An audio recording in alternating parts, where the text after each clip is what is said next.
सांख्यिकी पाठ 14। अब इसका हिसाब देखिए। निम्नलिखित में कौन केंद्रीय प्रवृत्ति की मापक नहीं है। अब देख रहे हैं इसमें कि क में है माध्य, ख में है माध्यक, ग में है बहुलक और घ में है विचलन। तो देखिए इसमें जो है से माध्य है, तो माध्य है माध्यक बहुलक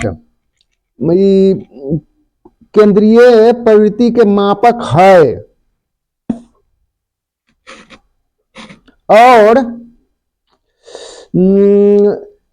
माध्य माध्यक बहुलक और विचलन जो है वो माध्य निकालने की विधि है। ये विधि में होता है एक ठो प्रत्यक्ष विधि, एगो प्रत्यक्ष विधि होता है, पग विचलन विधि होता है, और आपसे कहते हैं कि होता है कल्पित माध्य विधि। तो विधि है, इसलिए प्रवृत्ति के मापक नहीं होंगे। घ आंसर, तो एक के आपका आंसर हो गया घ। अब 2 नंबर देखिए, 2 नंबर हिसाब है 2, 5, 8, 3, 8 का माध्यक है। तो इसका माध्यक निकालने के लिए नंबर 2,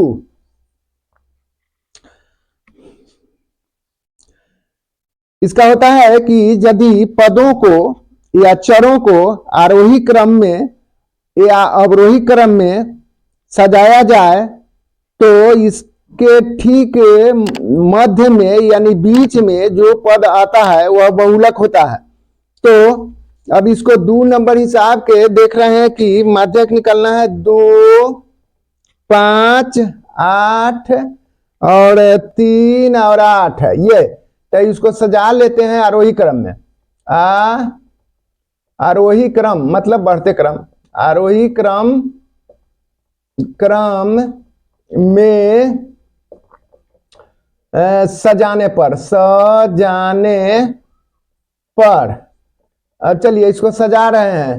तो सबसे पहले हम आरोही क्रम में माने बढ़ते क्रम में तो 2 लिखेंगे, उसके बाद 3 लिखेंगे, तब 5 लिखेंगे, तब 8 लिखेंगे, या फिर 8 लिखेंगे। चलिए अब इसमें परिभाषा के अनुसार कि चरों को आरोही क्रम या अवरोही क्रम में सजाने पर ठीक बीच वाला जब विषम संख्या हो तो बीच वाला 1, 2, 3, 4, 5 ये विषम संख्या है। तो ठीक बीच वाला पद जो होता है वही माध्यक होता है, इसलिए माध्यक किसका हो जाएगा, माध्यक 5।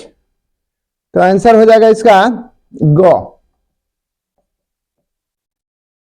और दूसरे तरह से भी इसको बना सकते हैं, जैसे देख लीजिए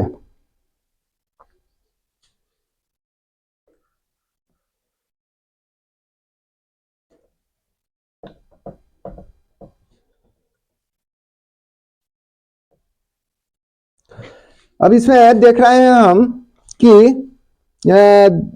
नंबर 2 हिसाब में सारणी बना करके सारणी वो भी खड़ी सारणी बना लेंगे। तब ये x लिख देंगे, इसमें f लिख देंगे, और इसमें संचयी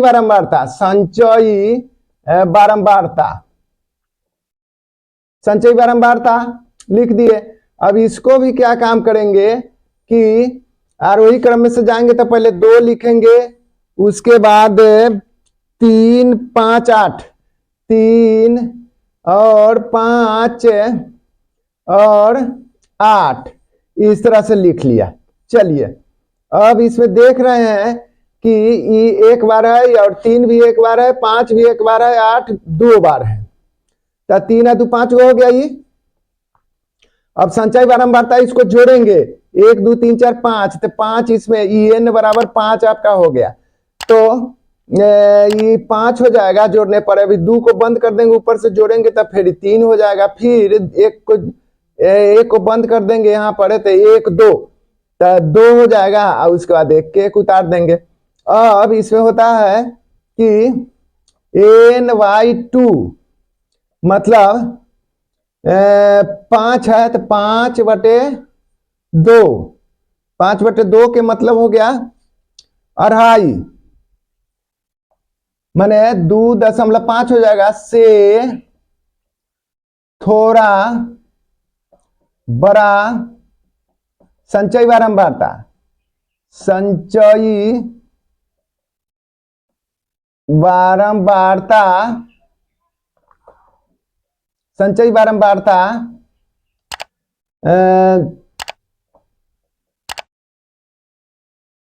बारंबारता क्या है? तो 3 है, 3 है। और इसका चौर मान देख रहे हैं, इसका चौर मान इसका चौर मान देख रहे हैं कि कितना है? तो 5 है, चौर मान 5 है, इसलिए माध्यिका बराबर 5। तो आंसर ग से मिल रहा है, तो ग हो जाएगा। अब 3 नंबर हिसाब, 3 नंबर में है 2 5 8 3 8 का बहुलक है। क में है 3, ख में है 2, ग में है 5 और घ में है 8। अब बहुलक के लिए देखिए 3 नंबर हिसाब, तो बहुलक है यहाँ 2 है, 5 है, 8 है, 3 है और 8 है। चलिए अब देखिए इसमें, तो इसको भी हम उसी तरह आरोही क्रम में सजा लेते हैं। पहले तो 1 से लिखते हैं, ये जगह F, इसमें पहली सारणी का प्रयोग करते हैं। पहली सारणी का प्रयोग जैसे कर लिए तो इसमें लिखेंगे 2, उसके बाद 3, उसके बाद 5, तब अंत में 8 लिख देंगे। अब देख रहे हैं इसमें कि 2 जैसे एक ही बार है तो 1 लिखेंगे, 3 एक बार है तो 1 लिखेंगे, 5 भी देख रहे हैं कि 1, लेकिन 8 जैसे 2 बार है। तब इसमें हम लोग जानते हैं कि सबसे अधिक जिसकी बारंबारता, जिस पद की या जिस चौर मान की बारंबारता होती है वही बहुलक होता है। तो इसमें सर्वाधिक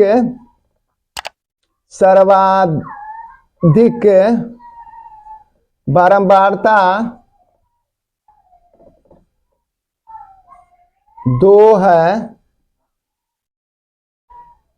इसका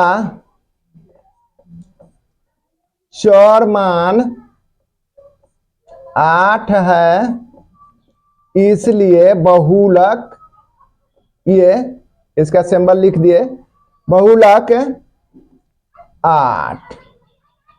ये सर्वाधिक बारंबारता माने 2 8 का 1 2, सबसे ज्यादा तो 8 है, इसलिए बहुलक जैसे 8 हो गया। ये आंसर हो गया, इसका आंसर हो जाएगा घ।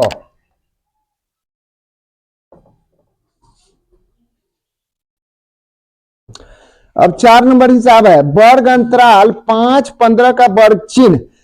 तो इसका सूत्र होता है वर्ग चिन्ह बराबर। अब 4 नंबर हिसाब में देखिए, इसका सूत्र है वर्ग चिन्ह बराबर निम्न सीमा जोड़ उच्च सीमा, चाहे उच्च सीमा जोड़ निम्न सीमा बटा 2। वर्ग चिन्ह बराबर उच्च सीमा चाहे निम्न सीमा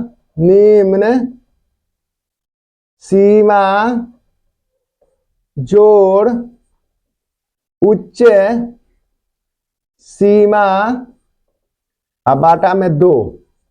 इसी को हम लोग, ये पुस्तक में दिया गया है, वर्ग चिन्ह बराबर है a + b बाटा में 2।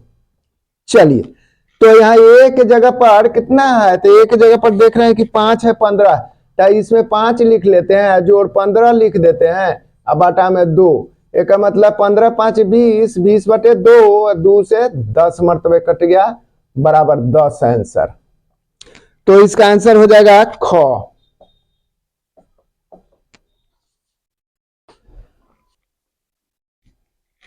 अब है 5 नंबर हिसाब। वर्गों 2 5 5 8 8 11 11 14 के वर्गों की लंबाई, मतलब 2 से 5 5 से 8 8 से 11 11 से 14 के वर्गों की लंबाई कितनी है। अब देख रहे हैं कि ये वाला जो है 2 से 5 नंबर हिसाब, 2 से 5 2 से 5 और 5 से 8 5 से 8 और 8 से 11 और ये वर्ग अंतराल है, वर्ग अंतराल, ये वर्ग अंतराल हो गया। 2 से 5 5 से 8 8 से 11 और 11 से 14 11 से 14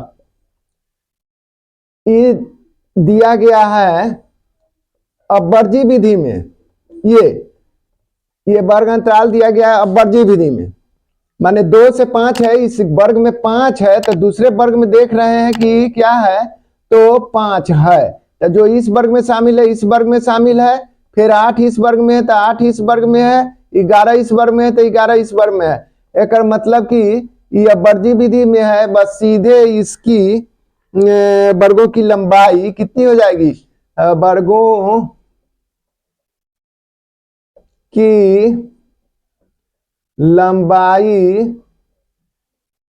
बराबर 5 घटे 2, चाहे 8 घटे 5, बात एक ही है।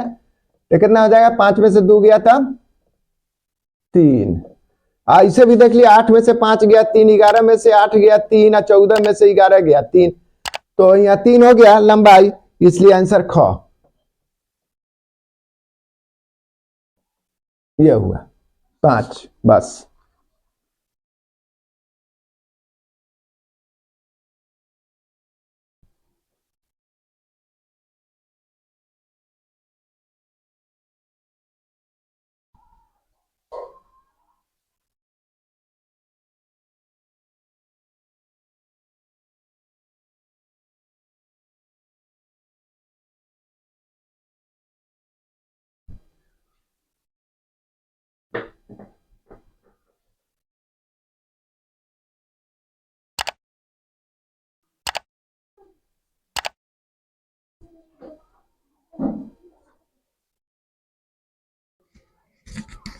कहाँ गए?